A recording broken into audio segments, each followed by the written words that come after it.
Julian Bersht asked how to figure out what path God wants you to take in life.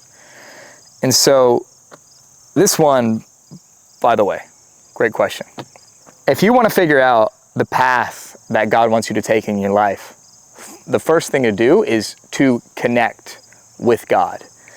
And my favorite way, and the way that I recommend the most, is through meditation, is being completely present and in line there, and to build that connection, because in full presence and in silence, and when your mind is silent, is when you can find God. I love to use the analogy of meditation actually being listening and prayer being talking. And so first, I would meditate and I would build that connection. And it's important to note that if you've ever meditated before, you've probably experienced this.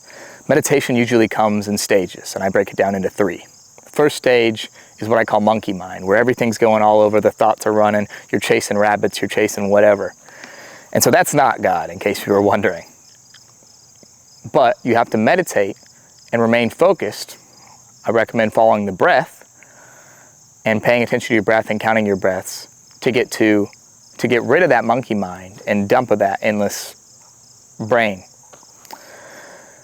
Get to stage 2, which is what I call the AutoSuggestion state, homage to Napoleon Hill, Think and Grow Rich. It's the AutoSuggestion state, and specifically characteristics about this that you'll notice are, yes, there's still thoughts coming, but the thoughts are, one, moving way more slowly, and you're observing them, and the quality of the thoughts is going to be way up here. So it could be good ideas, it could be synchronicities, it could be AutoSuggestions, where these are things that you should do and you should act on. And that too, if you want to think about it this way, are recommendations from God, are synchronicities, right? Instead of saying synchronicities like Jung does, another thing that you can say is a whisper from God, right?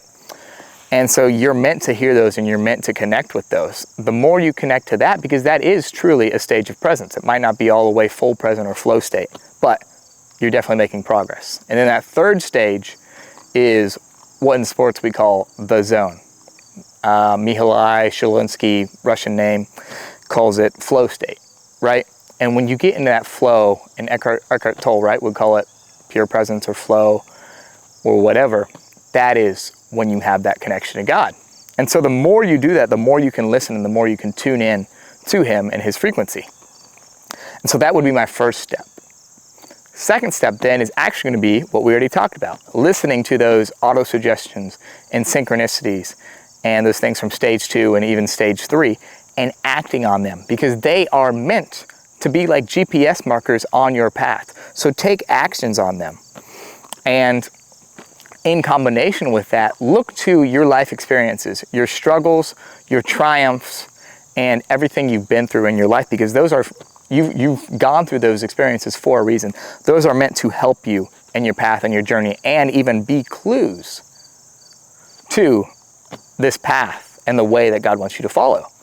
So look at both of those things, follow the synchronicities, act on those, but also investigate. What made me happy as a child? What did I love doing? What are hard things that I've gone through and triumphed over, right? And follow those. And do you have expertise in those areas, right?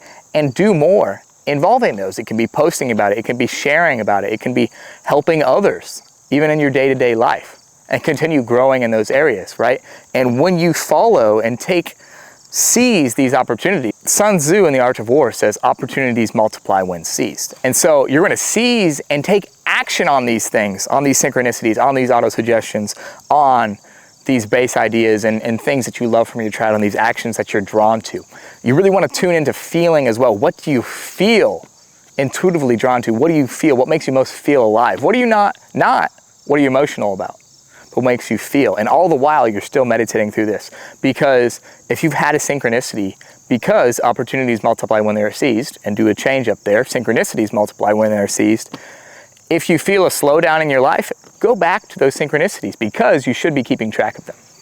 Keep track in a synchronicity journal, follow all of that, and then when you put these things together, you might get big chunks of growth, or it might come in pieces. But either way, it's coming and you're building and strengthening that connection to the point where you are feeling deeply on your path and deeply aligned with God and what you're supposed to be doing, like I feel every day in my life.